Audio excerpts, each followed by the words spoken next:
Hello, everyone. Welcome. Thanks for joining our diagnostic training session today. Now, what you're about to see is a pre-recorded training session we did over in the United States. But be assured that a lot of the material that we cover is really applicable to any automotive application. So just be aware that yes, it is a lot of North American vehicles, but a lot of the same principles apply over in the UK as well. Now, if you have any questions, if you're watching this during the premiere, you can just leave it in the chat. We'll be monitoring that. And if you're watching this after the premiere, then just feel free to leave a comment underneath the video, and we'll get to those as we can as well. So my name is Jason Gabrenas. I'm one of Snap-on Diagnostics technical trainers.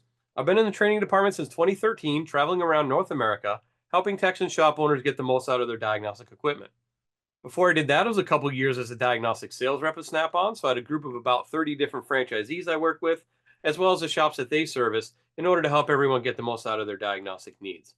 Then before I did that, it was 8 years at Subaru, so I worked in a dealership, and over time, I guess, I just became that default diag guy in the shop. So I always ended up having the drivability problems, the intermittent problems, the weird wiring problems that would show up on those cars. And that's really where I cut my diagnostic teeth, was trying to figure out all those weird head scratcher type cars that had come into my bay. Then before that, a bunch of other miscellaneous wrenching jobs. Been a little over 25 years under hood experience for me. So our topic at hand today is continuing our OEM-specific ADAS training, and this week's subject is Nissan. So we're going to talk about what makes Nissan a little unique in the space. So much like all the other manufacturers we've talked about so far, they use the same basic pieces of kit, so to say. So radars, cameras, and ultrasonic sensors. They use the radars, both front and rear, for adaptive cruise control, blind spot monitoring, and cross traffic alert, front and rear, depending. Cameras for front view, rear view, 360 view, traffic sign recognition, that sort of thing. And ultrasonic sensors for park assist. But we will find, unique to Nissan, is they don't always use ultrasonic sensors for park assistance, or some of these things. The sum total of all of their ADAS components on a Nissan is what they call ProPilot Assist. So all these sensors and systems work together. And ProPilot Assist is a hands-on driver assist system that combines Nissan's intelligent cruise control and steering assist technologies, and includes a stop and hold function that can bring the vehicle to a full stop, hold in place, and can bring you back up to speed when traffic starts moving again. ProPilot Assist with Navilink syncs with the navigation system, providing additional information to better predict the freeway ahead. New features include speed adjust by route that can help reduce your speed for tight curves and off-ramps, as well as speed limit assist that gives drivers the option to quickly adjust the set speed to the posted speed limit. So I guess keeping you honest there. Both features allow for more intuitive, enjoyable drive. So between the cameras and the radars and everything else on the vehicle, it helps the driver with driving down the road. It's like a fancy cruise control, basically. But that's what they call as ProPilot Assist. Other manufacturers call it other things, but yep, that's their brand for it. Okay, let's go through a few vehicles and explore what they have to offer. So first one's a 2018 Road, one of their best-selling vehicles. And in this case, it uses 3 radars, one in the front for adaptive cruise control, 2 in the back for rear blind spot monitors. The cameras, 5 of them, high front view in the windshield. We got rear view and 360 view. So there's 4 cameras around the outside plus the high mount one. No ultrasonic sensors in this case, though. Front camera, it's going to look kind of like that. Mounts up on the ceiling, of course. And in this case, on this vehicle, that's going to be called the lane camera. And under that, we would go to special functions, and then lane departure warning camera calibration. That's going to walk us through how to do it. Now, the simulator only gives me so many screens I can go through until we get to a stop. But procedure will calibrate the lane camera. Please follow service manual instructions for lane camera aiming. Park the vehicle on level ground. Be sure to place the target correctly according to the work procedure in the service manual, or use an ADAS recalibration system such as our True Point. Do not continue with aiming unless target is set properly, otherwise the system may become non-operational. So you want to make sure that everything is where it needs to be according to the service information, service manual as they say. Otherwise it might cease to work. So you're going to walk through, and it's going to say press start to perform the lane departure warning camera aiming procedure. Do not start aiming if target is not placed correctly, because if it's not placed correctly, it wipes everything out when it starts, and you're not going to be able to finish it. So you would hit start as long as the targets are where they need to be. Next one's front radar. So there's a couple adjustments you might need to make with the screw, and then otherwise we also can, there's another step that needs to be taken with the scan tool. So in this case, it would be under the laser radar and functional tests. And then there's a special function in here for calibration. So check conditions before proceeding to the calibration, vehicle not moving, ignition on, target board set properly. It's going to tell you what you need these values to be. Then you would hit continue, and you're going to set the target in 3 different ways. I think we have a picture of it here. Also note, a 4-wheel vehicle alignment must be performed before proceeding with radar alignment procedure, because the radar is tagged off of the center line of the vehicle. So we need to make sure the vehicle is all squared up and centered going down the road. So need to make sure you do that first. System does not operate normally unless the ICC sensor is aligned properly. So that'd be the radar. So you need to set the target board up properly. And then you would go into your scan tool under laser radar and then adjust it. We'll look deeper into these, the actual verbiage from Nissan in a few minutes. Rear radar, left and right corners, right? And in that case, they actually don't need any sort of reset, relearn calibration, but you can get codes and data if you need to in the left side and the right side. So there's 2 side radars there. They're both separate individual modules. 360 camera, that kind of mounts to the front grille there, as we can see, or at least the front camera does. Kind of down in that neck of the woods. And for that would be a round view monitor. So we go in a round view monitor, go to special functions. And in this case, there's many different variants across Nissans, and the simulator asks you which one to pick. Most of them are very similar, but there's a few that might be different. But you would never need to know that because the tool automatically figures it out for you. But in this case, the one I chose is offers you an individual calibration for each camera. So driver's front, passenger, and rear. Initialize camera image calibration, fine-tuning bird's eye view, what caused lane departure warning cancel, what caused the BS blind spot warning cancel, predictive course line display, view wide view fixed guideline correction. So that's adjusting the lines that are on the screen when you're backing up. Steering angle sensor adjustments in there as well, and the rear camera. So that's an 18 Rogue, which is fairly new, right? 7 years old. Now we go to this 11-year-old Altima. And interesting enough, it has one feature or one component for the ADAS, and that's the rear view camera. And it does some heavy lifting. According to what I was reading on the service information, it's used for lane departure, park assist, and blind spot warning, all together in this one camera. So it must be able to detect vehicles off to the side or whatever. I don't know how good it is or smart it is, but on an 11-year-old car, it's got to start somewhere on ADAS, I guess, right? So there's your rear camera under the trunk lid there. And then if you go into service information, it actually says you need targets. So in order to calibrate it. So we got 3 targets here. Make sure the black and white pattern, the center target is rotated compared to the left and right targets. So that's how it knows that's the center target. Notice how these two got the black on the top right corner, and this one's got the black on the top left corner. And then you would go into the scan tool. In this case, it's actually under a round view monitor. You'd go in there, and there is a setting under special functions for camera image calibration, or I think it's this one actually, the rear camera ITS.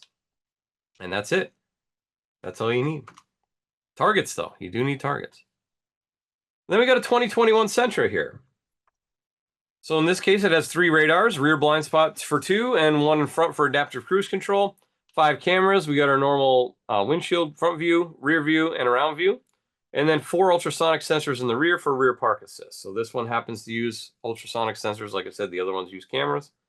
But in this case, we got rear park assist for the ultrasonic. Front camera looks very similar as the other one. Also note, pretty much you're talking around 2020, 2019, somewhere in there. They started putting secure gateways on these Nissans. So in order to even do anything for this, you would need to go in and do a security link session, and that is through AutoAuth. And that is $60 per year per make. You can just add it to your account if you already have it for Chrysler. And then you would go in and make sure it's linked to your Snap-on account. The username and password is linked to your Snap-on account. And then it'll allow you in. In this case, we have the camera is going to be under a round view monitor. In this case, the front camera will be. Not going to walk through that procedure because it's the same as on the Rogue.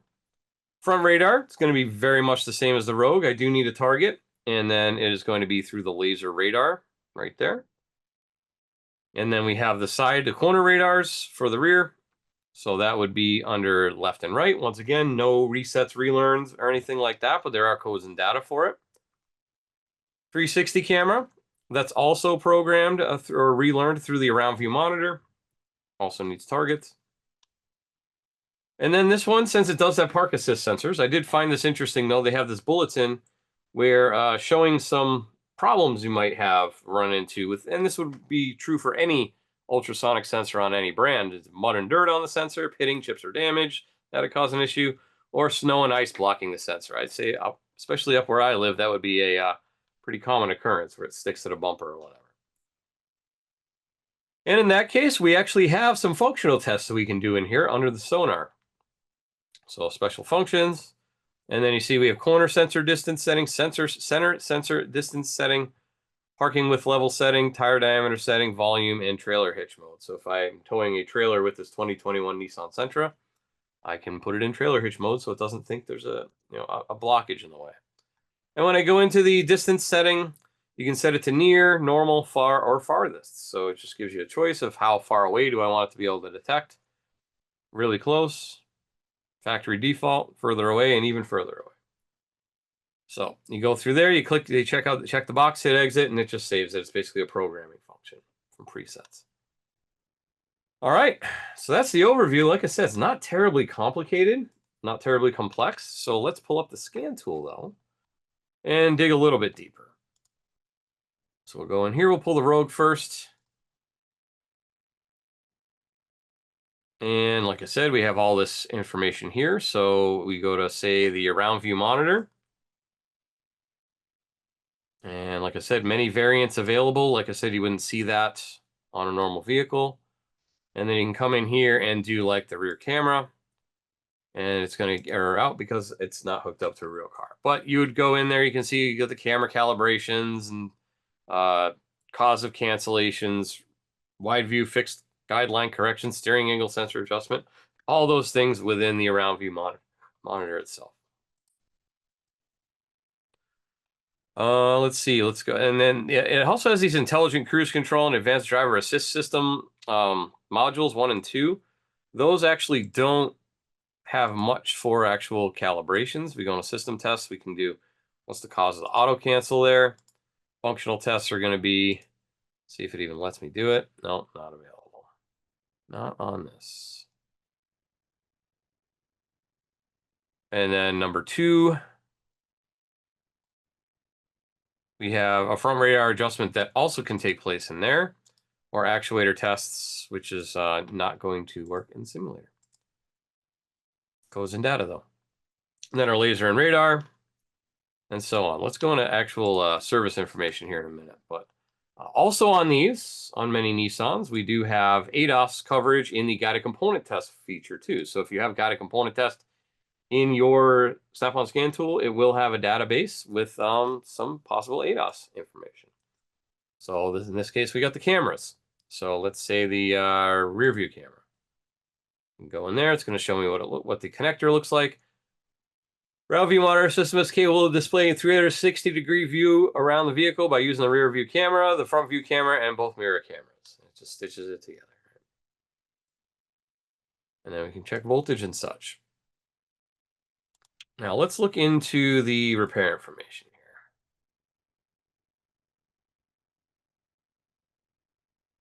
here. Okay, I'm going to driver assist. And then let's say we wanted to do the radar. So in this table in Mitchell or Shopkey, we have the system, what job on that component possibly requires calibration, if I need special tools such as a target, and if I need a scan tool. So we're going to the radar sensor, call it all-wheel drive. And let's say after repair information. And then we have our distance sensor alignment. So it's going to walk us through what we need to do. A little caution, needs a target board. So that's this guy right here. So it's a little target board that he uses. It can tilt front to back and level. So you need to do it in 3 different positions actually in order to do the calibration. And then a wheel adapter with a laser reception plate. Adjust the tire pressure, empty the vehicle, put it in park, fully fill the fuel tank, then check that the coolant and oils are filled up to the correct level. We need to make sure it's basically as it rolled off the assembly line. That's how we want it. So that everything is sitting nice and flush. Position the target board right front right side of the vehicle. Place the mark center of the target board in a certain distance. It tells you what to do. Adjust the height of the target board using the adjustable nut to achieve the proper height. Adjust the target board lateral position, aligning the mark center of the board horizontally with the center of the distance sensor. Send the machine down to the target board, and then go to town. And basically, just walks you through how to do it. Once again, you do need an alignment before this. A four-wheel alignment, not a radar alignment, which you're also doing, but that's walking through that. Let's look at, say, cameras. Say front. So in this case, there's a surround view monitor. Just going to walk you through how to do that. Looks like no, we got some targets involved as well. Simplified target lines, I guess. There's your bird's eye view. Then your front camera, it actually says, funny enough, tape 3 sheets of black paper and 3 sheets of white paper together to make a target of 360 millimeters by 240 millimeters. And it should look something like this. So in this case, I guess they don't care to sell a target. You got to build your own target. I suppose there might also be ones that they sell. I know we probably have some available for the TruePoint and the Easy ADAS systems. And you need a good amount of room. And you're going to have 2 targets, and then they need to be centered. And then height, and so on and so forth, right? So, and then you'll just use the scan tool to go through it and do the relearn. Okay, let's look at the Altima.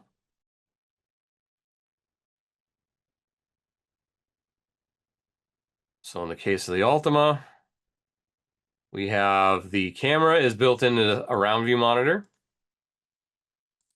And we'll just go and pick one here, maybe this one. So like I said, many variants. So you're going to get the, it's going to be the rear camera initialization though. That's what you're going to see. And that also requires targets, as we saw earlier. There's also a guided component test on it, which is interesting. So rear view camera park assist, got component information for it. And then it's going to show us what the signals are and so on. And we can do a voltage test. And if we go into shop key,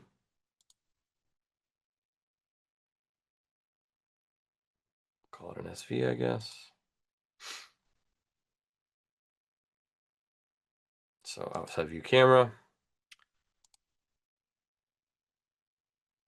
And then notice how it says review camera calibration for blind spot warning, ITS control unit, lane departure warning, and so on. So this one actually has targets. There you go. Targets involved for that. And then you're going to space them out a certain way.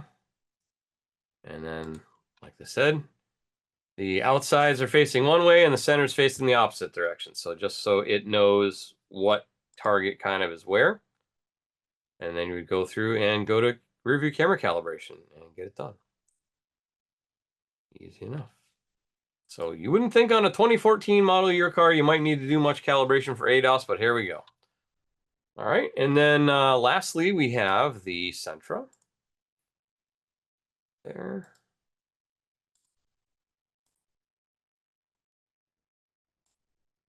And once again, security link. So we got to talk to auto off.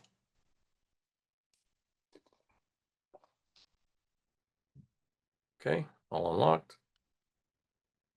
And then same thing. So the around view monitor, laser radar, side radars, right? So we can go on the side radar, but it's going to give us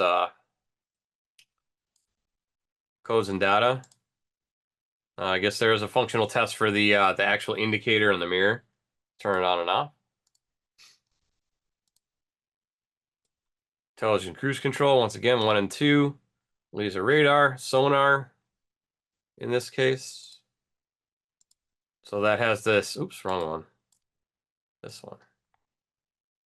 So it has the special functions of the distance setting. So if I go in here, if I wanted to say furthest, set it to furthest or far or whatever, and hit exit, and it'll save it to the computer. It's just a tick in a box on the screen to do it. Change volume, low or high volume. For the alert, trailer hitch mode, on or off. It's just simple, flip it on or flip it off to setting. Change tire diameter size, because that'll change the height, obviously. So let's say it was like 500 millimeters. Program, and it's done. Easy enough. Any of those things I need to get done. And then also in Shopkey, let's look at this. Look at the front camera.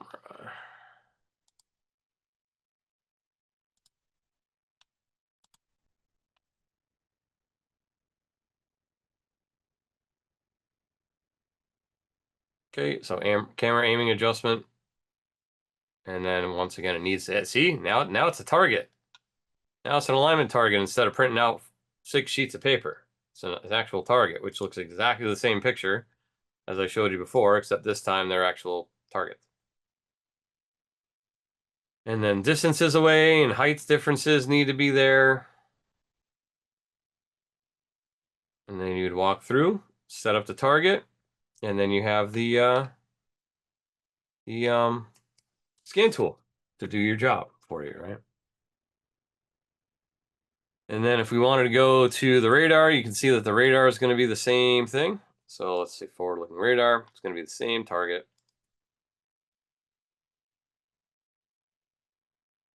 Looks a little different. It's going to give you some other information as here's how much room I need in front of the car for the radar. Make sure there's nothing metal behind it that it could reflect off of.